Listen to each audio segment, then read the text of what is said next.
Friends ನಮಸ್ಕಾರ ರೀ. ಎಲ್ಲರಿಗೂ ರಮ್ಯ ಮನೆ ಅಡುಗೆ ಚಾನಲ್ಗೆ ಸ್ವಾಗತ.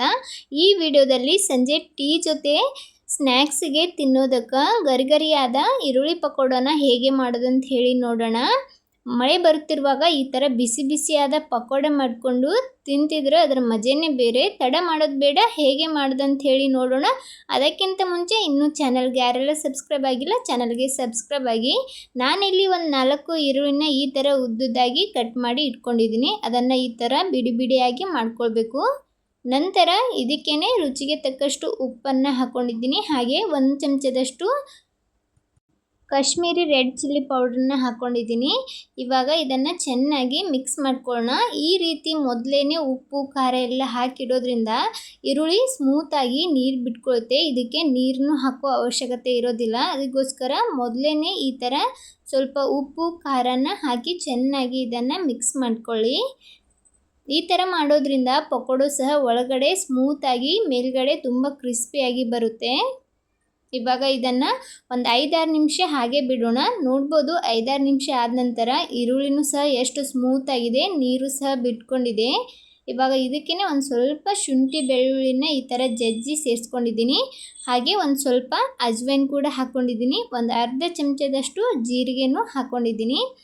ನಂತರ ಒಂದು ಅರ್ಧ ಚಮಚದಷ್ಟು ಅರಿಶಿನ ಪುಡಿನ ಹಾಕ್ಕೊಂಡಿದ್ದೀನಿ. ಇದು ಆಪ್ಷನಲ್, ಇಷ್ಟ ಆದರೆ ಹಾಕ್ಕೊಳ್ಳಿ, ಇಲ್ಲ ಅಂದರೂ ಕೂಡ ನಡೆಯುತ್ತೆ. ಹಾಗೆ ಒಂದು ದೊಡ್ಡ ಚಮಚ ಖಾರದ ಪುಡಿ, ಒಂದು ಸ್ವಲ್ಪ ಇಂಗು ಹಾಕ್ಕೊಂಡಿದ್ದೀನಿ. ನಂತರ ಒಂದು ಸ್ವಲ್ಪ ಕರಿಬೇವನ್ನು ಕಟ್ ಮಾಡಿ ಹಾಕ್ಕೊಂಡಿದ್ದೀನಿ. ತುಂಬ ಚೆನ್ನಾಗಿರುತ್ತೆ ಕರಿಬೇವು ಹಾಕೋದ್ರಿಂದ. ಹಾಗೆ ಲಾಸ್ಟಲ್ಲಿ ಒಂದು ಸ್ವಲ್ಪ ಕೊತ್ತಂಬರಿನ ಚಿಕ್ಕದಾಗಿ ಕಟ್ ಮಾಡಿ ಸೇರಿಸ್ಕೊಂಡು ಇವಾಗ ಇದನ್ನು ಒಮ್ಮೆ ಚೆನ್ನಾಗಿ ಈ ಥರ ಮಿಕ್ಸ್ ಮಾಡ್ಕೊಳ್ಳೋಣ.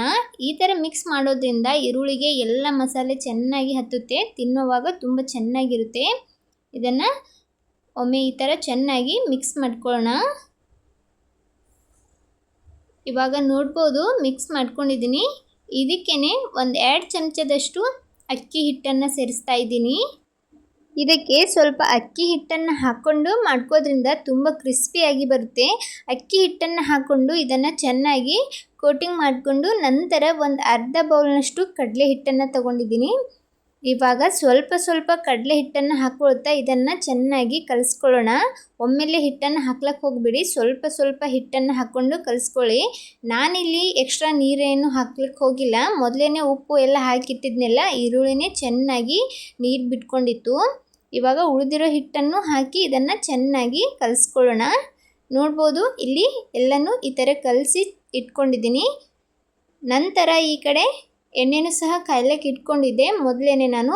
ಇದು ಚೆನ್ನಾಗಿ ಕಾಯಿಸ್ಕೊಳ್ಳೋಣ. ಚೆನ್ನಾಗಿ ಕಾಯ್ದಿರೋ ಎಣ್ಣೆಗೆ ಗ್ಯಾಸನ್ನು ಮೀಡಿಯಮ್ ಫ್ಲೇಮಲ್ಲಿ ಇಟ್ಕೊಂಡು ನಾವು ರೆಡಿ ಮಾಡಿಟ್ಟಿರುವ ಹಿಟ್ಟಿಂದ ಪಕೋಡ ಹಾಕ್ಕೊಳ್ಳೋಣ. ನಿಮ್ಗೆ ಯಾವ ಸೈಜ್ ಪಕೋಡ ಬೇಕು ಆ ಸೈಜಲ್ಲಿ ಹಾಕ್ಕೊಳ್ಬೋದು. ನಾನಿಲ್ಲಿ ಚಿಕ್ಕದಾಗಿ ಪಕೋಡನ ಹಾಕ್ತಾಯಿದ್ದೀನಿ. ಕಾಯ್ದಿರೋ ಎಣ್ಣೆಗೆ ಪಕೋಡ ಬಿಡೋದ್ರಿಂದ ಸ್ವಲ್ಪ ಹುಷಾರಾಗಿ ಪಕೋಡ ಬಿಟ್ಕೊಳ್ಳಿ. ಹೈ ಫ್ಲೇಮಲ್ಲಿ ಇಟ್ಕೊಂಡು ಪಕೋಡ ಎಲ್ಲ ಹಾಕ್ಲಕ್ಕೆ ಹೋಗಬೇಡಿ, ಅದು ತುಂಬ ಹೊತ್ತು ಬಿಡುತ್ತೆ. ಲೋ ಫ್ಲೇಮಲ್ಲಿ ಅಥವಾ ಮೀಡಿಯಮ್ ಫ್ಲೇಮಲ್ಲಿ ಇಟ್ಕೊಂಡು ಪಕೋಡೆಯನ್ನು ಹಾಕ್ಕೊಂಡು ಮೀಡಿಯಮ್ ಫ್ಲೇಮಲ್ಲೇ ಇದನ್ನು ಫ್ರೈ ಮಾಡ್ಕೊಳ್ಳಿ. ಹಾಕಿದ ತಕ್ಷಣ ಅದನ್ನು ಚಮಚದಿಂದ ಈ ಥರ ಅಲ್ಲಾಡ್ಸೋಕ್ಕೆ ಹೋಗಬೇಡಿ. ಒಂದು ಸ್ವಲ್ಪ ಹೊತ್ತು ಫ್ರೈ ಆಗಿ ಮೇಲ್ಗಡೆ ತೇಲ್ತಿರ್ತಾವಲ್ಲ, ಆ ಟೈಮ್ದಾಗ ಈ ಥರ ಅದನ್ನು ಎಲ್ಲ ಸೈಡಲ್ಲೂ ಕಲರ್ ಬರೋವರೆಗೂ ಫ್ರೈ ಮಾಡ್ಕೊಳ್ಬೇಕಾಗುತ್ತೆ. ನೋಡ್ಬೋದು ಇವಾಗ ಫ್ರೈ ಆಗಿದೆ, ಚೆನ್ನಾಗಿ ಕಲರ್ ಬಂದಿದೆ. ಗೋಲ್ಡನ್ ಬ್ರೌನ್ ಕಲರ್ ಬರೋವರೆಗೂ ಇದನ್ನು ಫ್ರೈ ಮಾಡಬೇಕಾಗುತ್ತೆ. ಈ ಥರ ಚೆನ್ನಾಗಿ ಕಲರ್ ಬಂದ ನಂತರ ಇದನ್ನು ಎಣ್ಣೆಯಿಂದ ಜಾನ್ಸಿ ತೆಗೊಳ್ಳೋಣ. ಇದನ್ನು ತೆಗೆದ್ಬಿಟ್ಟು ಉಳಿದಿರೋ ಹಿಟ್ಟನ್ನು ಸಹ ಇದೇ ಥರ ಎಣ್ಣೆಗೆ ಹಾಕ್ಕೊಳ್ಳೋಣ. ಗ್ಯಾಸನ್ನು ಮೀಡಿಯಮ್ ಫ್ಲೇಮಲ್ಲಿ ಇಟ್ಕೊಂಡು ಉಳಿದಿರೋ ಹಿಟ್ಟನ್ನು ಸಹ ನಿಮಗೆ ಬೇಕಾದ ಸೈಜಲ್ಲಿ ಪಕೋಡನ ಬಿಟ್ಕೊಳ್ಬೋದು. ಈ ಥರ ಮಾಡ್ಕೊಂಡ್ರೆ ತುಂಬ ಚೆನ್ನಾಗಿರುತ್ತೆ. ನಾವು ರೆಗ್ಯುಲರಾಗಿ ತಿನ್ನೋ ಪಕೋಡಕ್ಕಿಂತ ಸ್ವಲ್ಪ ಡಿಫ್ರೆಂಟ್ ಆಗಿರುತ್ತೆ. ಏಕೆಂದರೆ ಒಳಗಡೆ ಸ್ಮೂತಾಗಿ ಮೇಲ್ಗಡೆ ತುಂಬ ಕ್ರಿಸ್ಪಿಯಾಗಿರುತ್ತೆ. ತಿನ್ನೋದಕ್ಕೂ ಕೂಡ ತುಂಬ ಮಜವಾಗಿರುತ್ತೆ. ನೀವು ಸಹ ಈ ಥರ ಒಮ್ಮೆ ಟ್ರೈ ಮಾಡಿಬಿಟ್ಟು ಹೇಗಾಗಿತ್ತಂತ ಹೇಳಿ ಕಮೆಂಟ್ ಮಾಡೋದು ಮರಿಬೇಡಿ. ಈ ಮಳೆಗೆ ಈ ಥರ ಬಿಸಿ ಬಿಸಿಯಾದ ಕ್ರಿಸ್ಪಿಯಾದ ಪಕೋಡ ಮಾಡ್ಕೊಂಡು ತಿಂದರೆ ತುಂಬ ಚೆನ್ನಾಗಿರುತ್ತೆ. ಈ ಥರ ಕಲರ್ ಬರೋವರೆಗೂ ಫ್ರೈ ಮಾಡಿಕೊಂಡು ಎಣ್ಣೆಯಿಂದ ತೆಕ್ಕೊಳ್ಳೋಣ. ಇದನ್ನು ಸಹ ತೆಗೆದ್ಬಿಟ್ಟು ನಾನಿಲ್ಲಿ ಒಂದು ಪ್ಲೇಟಲ್ಲಿ ಸರ್ವ್ ಮಾಡ್ಕೊಂಡಿದ್ದೀನಿ. ಬಿಸಿ ಬಿಸಿ ಪಕೋಡ ಜೊತೆ ಸ್ವಲ್ಪ ಟೊಮೆಟೊ ಕೆಚಪ್ ಹಾಗೆ ಮೆಣಸಿನ್ಕಾಯಿನ ಸರ್ವ್ ಮಾಡ್ಕೊಂಡಿದ್ದೀನಿ. ಈ ಥರ ಪಕೋಡನ ಕೆಚಪ್ ಜೊತೆ ತಿಂದರೆ ತುಂಬ ಚೆನ್ನಾಗಿರುತ್ತೆ. ಈ ರೆಸಿಪಿ ಇಷ್ಟ ಆಗಿದೆ ಅಂದ್ಕೊಂಡಿದ್ದೀನಿ. ಇಷ್ಟ ಆದರೆ ಲೈಕ್ ಕೊಡಿ. ಹಾಗೆ ಇದೇ ಥರದ ಇನ್ನಷ್ಟು ರೆಸಿಪಿಗೋಸ್ಕರ ರಮ್ಯಾ ಮನೆ ಅಡುಗೆ ಚಾನಲನ್ನು ಸಬ್ಸ್ಕ್ರೈಬ್ ಮಾಡ್ಕೊಳ್ಳೋದು ಮರಿಬೇಡಿ. ಇನ್ನೂ ಚಾನಲ್ಗೆ ಸಬ್ಸ್ಕ್ರೈಬ್ ಆಗದೆ ಯಾರೆಲ್ಲ ವಿಡಿಯೋ ನೋಡ್ತಾ ಇದ್ದೀರಾ ಚಾನಲ್ಗೆ ಸಬ್ಸ್ಕ್ರೈಬ್ ಆಗಿ. ವಿಡಿಯೋ ನೋಡುತ್ತಿರುವವರಿಗೆಲ್ಲ ಧನ್ಯವಾದಗಳು.